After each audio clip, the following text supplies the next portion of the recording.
Hey, what's up, everybody? Time for another game theory community sort of discussion. Remember, if you like the videos, like, sub, silly comment, share, support the channel. If you want, I appreciate it. Thanks. I'll give a second. It doesn't hurt to leave a like. Takes 1 second. Or sub. Helps the algorithm. World has exploded. Anyway, I want to give I've talked a little bit about the Fatal Fury failure.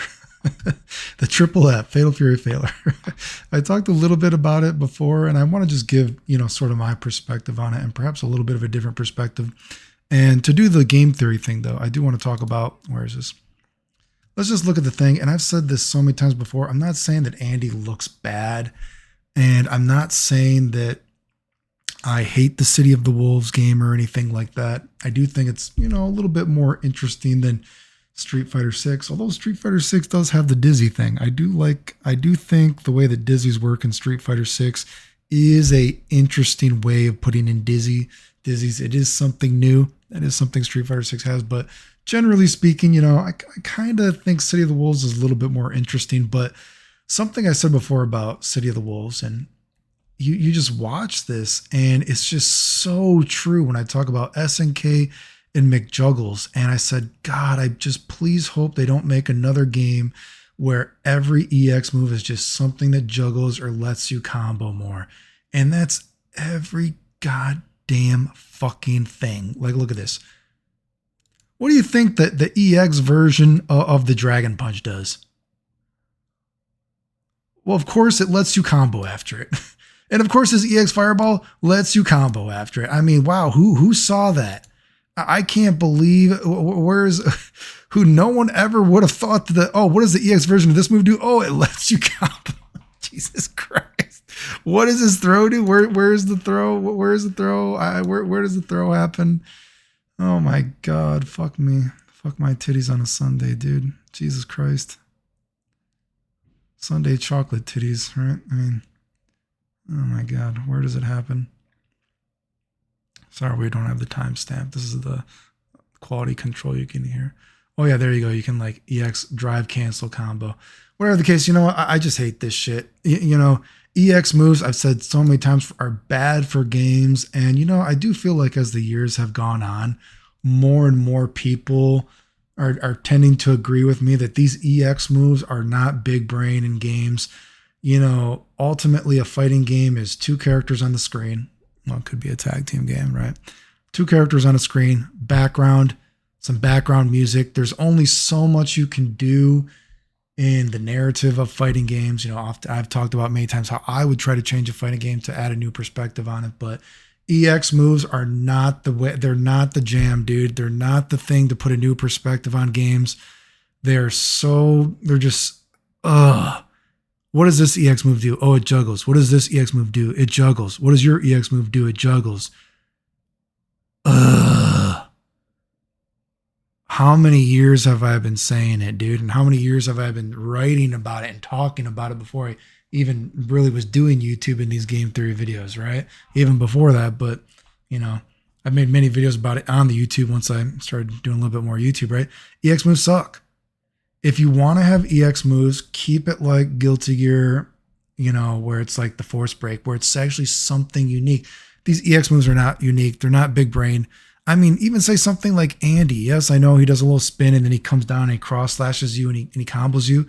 Maybe something just to do something different for the EX version of the move. Could it not like suck you in like a super hurricane kick? He's spinning around like a Beyblade, like make it do a lot of block damage and make him hit you the other way backwards. Just goddamn, do something different besides you get the combo after it. It juggles. Just insane. It's not big brain. It's terrible. Ugh. Now, to talk about the Fatal Fury failure a little bit, I've said this before. I think the Fatal Fury game failing is multi-factual, multi-fractured, whatever. There's multiple reasons why I think it failed, right? One, I think people maybe didn't want to admit that Fatal Fury is kind of a niche game. King of Fighters is the big SNK game. If you're going to put a ton of money into an SNK game and all this promotion and everything, maybe it should have been a King of Fighter game, not a Fatal Fury game, right? I don't think the game looks good either. I think the game is kind of ugly. It's not very aesthetically pleasing. And the supers aren't very, if you're trying to get a cheap, like imagine if you're trying to like, this thing was at WrestleMania, which I don't even know if WrestleMania is really your demographic. When I think of wrestling fans, I think of somebody that probably, maybe this is just me, I could be totally wrong, so throw everything I say out the window. I think of a wrestling fan probably is somebody that also likes, say, a Dragon Ball Z or a, Marvel sort of game or a Mortal Kombat sort of game. I don't think of wrestling fans as being hardcore Fatal Fury fans from 1992. You know what I mean? I just don't see it, dude. That's not your demographic, man. And again, if you're thinking you're trying to get cheap pops by the supers, I think the supers are very try hard. Most of the supers are very try hard. They look bad. They're not hype, in my opinion. Obviously, and I'm going to get to a perspective that maybe other people don't talk about, but this might be curious for people too. And it might be some food for thought, something for you to ponder. But before that, and again, talking about, you think how they don't have like the Kim brothers in it, only one Kim brother, and they don't have, may as well have just had Wolfgang Krauser or something in it. And some people have argued, how much more do you think the game would have made or sold instead of putting Ronaldo and the Ganchi? What's his name? I don't even know who he is. Jesus Christ. I don't know what his name is. Right? I would say, look at it. Here's a perspective for you. Now, I don't know how much they made. If you know how much in the comments, let me know. Let's say to get Ronaldo to use his likeness and the Givenchy, whatever his name is. Let's say maybe SNK gave them $100,000. Is that too much? $50,000 to use their likeness? I don't know what they made, right? I'm just going to say, let's say $50,000, $100,000, right? Who knows? I could be totally wrong. Maybe it's more. God, maybe Ronaldo's like, give me $1 million, dude. Who knows, right? But now imagine you and your budget, you tell SNK that, hey, we're going to use $100,000 of this budget to put these two characters in the game. Now think about it from this perspective. You paid $100,000 for these guys. How many people do you think bought the game because of Ronaldo and Gananchi, whatever his name is, right? Maybe this is a bad number. I don't know. Let's just say I put out something like, say, 1,000, maybe 1,000 people. Maybe there was 1,000 people in the entire world. I don't know. Again, I have no idea.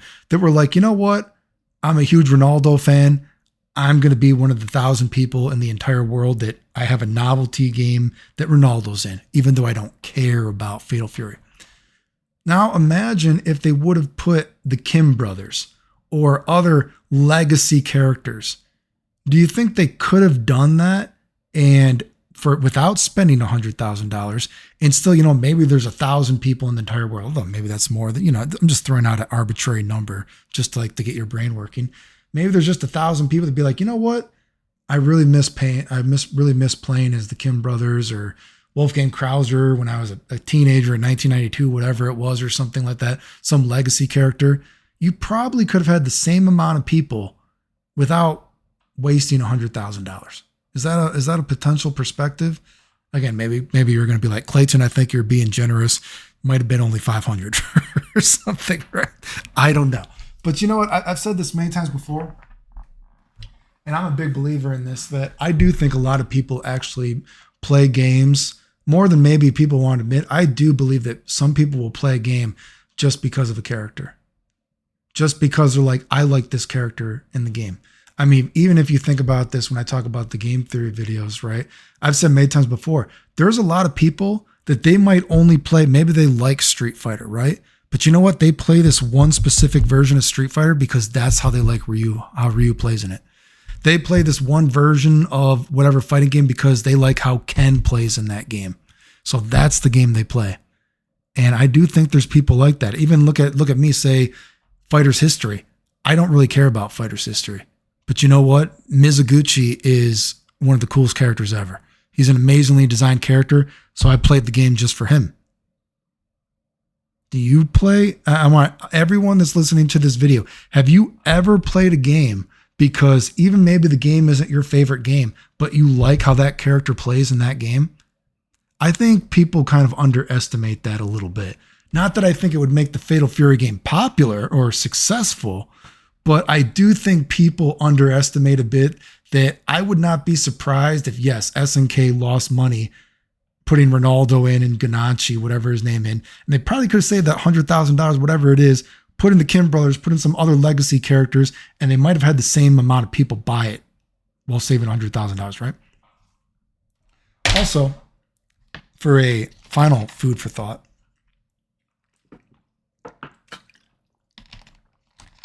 I don't think the game necessarily had the best promotion either. If you think about it from the perspective of, you got to remember that people are very gullible. I know people are going to be mad because they're like, Clayton, you're going to say something about yourself. It's my channel, motherfucker. It's my goddamn motherfucking channel. Why don't you go on my OnlyFans? I know you're fucking obsessed with me. You can see my pee-pee there, you fucking freak. But anyway, it's my channel. I'll talk about myself. People are very gullible, right? Think about all the lies that people make up about me. And yet, I know you're going to just wait. There's going to be a payoff. There's going to be a big brain payoff. Think about this. Think about all the lies that people make up about me without ever checking it, right? Recently, I made videos and I saw people didn't even watch the video and they're commenting on it, right? They just saw something and they commented. Someone makes up some lie about me. They don't actually bother to look it up. Look at people getting hired for that recent Invincible game. Did they actually look up the Hope Armstrong? Hope Armstrong says they found all this stuff with Kai. They're some huge contributor. Did you actually look it up? It's not real. Can you imagine they got hired by a video game company for something that's not even true? They didn't even bother to look it up. The video game company itself is pretty fraudulent. 2XKO, Riot has hired a bunch of people with credentials that aren't even real. They didn't look it up. Multi-million-dollar companies have hired people that did not do their due diligence to look something up, right? Now, would you say that means that some people can potentially be gullible for a product or something like that? I recently saw Max. I could show another video of Max. Max didn't want to say my name for Dragon Ball FighterZ. Oh yeah, he's like talking about, yeah, there's this one guy, he's finding all this stuff for Dragon Ball FighterZ. It's crazy. It's on YouTube. And people are like, who is it? And he's like, oh, it's just some guy. You'll be able to find it. Motherfucker afraid to say my name. That makes me look bad. And that's what I want to talk about. This is the big brain thing. Think about Max in this sense. Do you remember when Max suddenly said he wasn't going to get Fatal Fury or whatever that was, or Mark of the Wolves, and he started virtue signaling, oh, Ronaldo's a bad person or whatever that was? Max has millions and millions of followers.